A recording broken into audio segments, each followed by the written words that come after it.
विधायक सैयदा खातून को बुला करके और हिंदू जनमानस को चिढ़ाने का कार्य किया। एक गौ मांस खाने वालों को अगर किसी सख्त स्थल पर बुलाया जाएगा तो निश्चित ही उसकी पवित्रता, उसकी शुद्धता भंग होगी।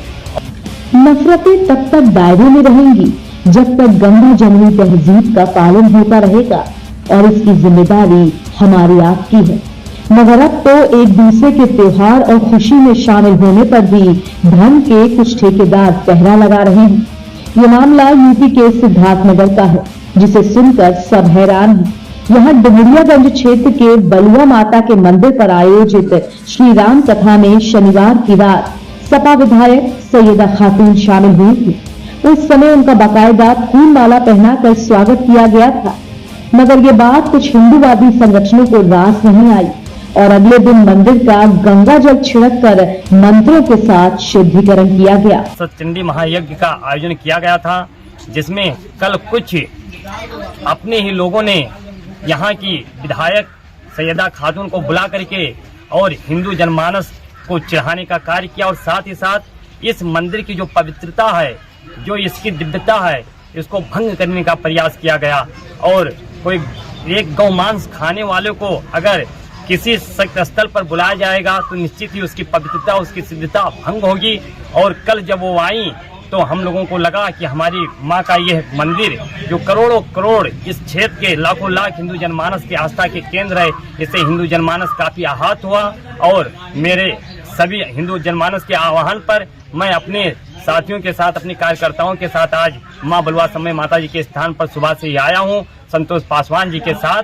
और अपने तमाम ऐसे कार्यकर्ता हैं जो कि इस मंदिर की देख रेख करते हैं, विधि विधान से पूजन और इत्यादि सारी व्यवस्थाएं करते हैं। इनकी भावनाओं को आहत देखकर मैं भी आज सुबह बड़ी चाफत से चलकर यहाँ पर आया और वैदिक ब्राह्मण को बुलाकर विधि विधान से, जो कि सैयदा खातून के आने से जो आस्था आहत हुई थी और जो गौ मांस खाकर या क्या करके यहाँ पर आती हैं, केवल हिंदू समाज को चिढ़ाने का कार्य किया जाता है। हम लोगों को मनोबल न टूटने पाए हिंदू जनमानस का, इसलिए आज हमने गंगा जल से, गौमूत्र से और गौ गोबर से, पंचगव्य से, वैदिक विधि विधान से माँ का यह दरबार पुनः पवित्र कर दिए हैं। और माता रानी के समस्त भक्तों से निवेदन है और उन्हें यह विश्वास दिलाता हूँ कि माता रानी का यह दरबार ये शुद्ध रहेगा, पवित्र रहेगा। किसी भी धर्मी के द्वारा, किसी गौ मांस खाने वाले के द्वारा इसकी पवित्रता हम भंग नहीं होने देंगे। और आज शुद्धिकरण करके पुनः माता रानी के दरबार को हम सभी लोग शुद्धिकरण किए हैं, विधि विधान से पूजन किए हैं। और एक बार पुनः माता रानी के भक्तों से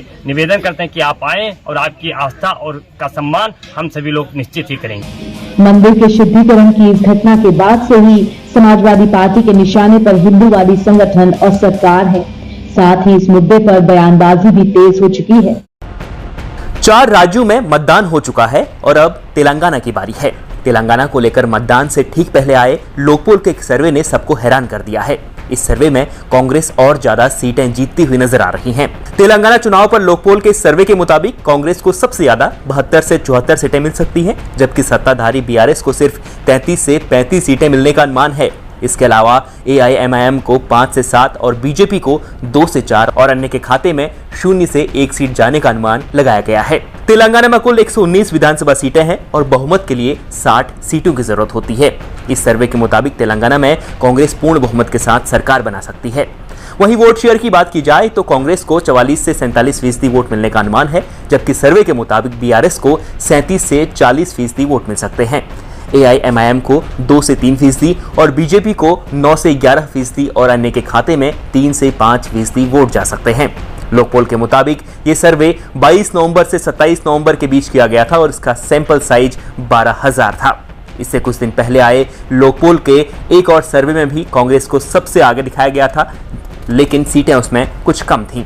लोकपोल के पिछले सर्वे में कांग्रेस के लिए 69 से 72 सीटें जीतने का अनुमान लगाया गया था। इसके अलावा सत्ताधारी बीआरएस को 36 से 39 सीटें मिलने का अनुमान लगाया गया था। एआईएमआईएम को 5 से 6, बीजेपी को 2 से 3 और अन्य को 0 से 1 सीट मिल सकती है।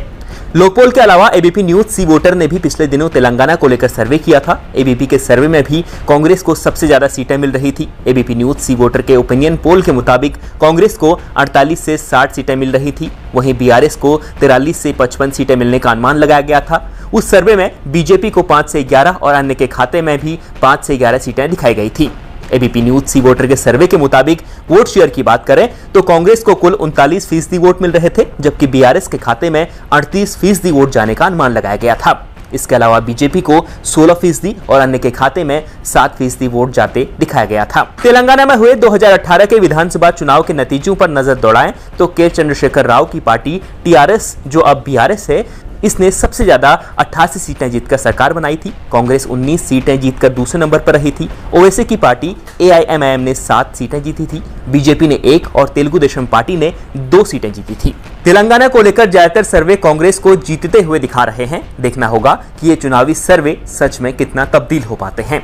तेलंगाना में 30 नवंबर को एक चरण में मतदान होगा और नतीजे सभी राज्यों के साथ 3 दिसंबर को आएंगे। हंगामा टाइम्स की तमाम खबरों को देखने के लिए हंगामा टाइम्स को सब्सक्राइब कर लीजिए और बेल आइकन दबा लीजिए। अगर आपको ये वीडियो अच्छा लगा हो तो लाइक बटन प्रेस कर अपनी प्रतिक्रिया हमारे कमेंट बॉक्स में देना मत भूलिए।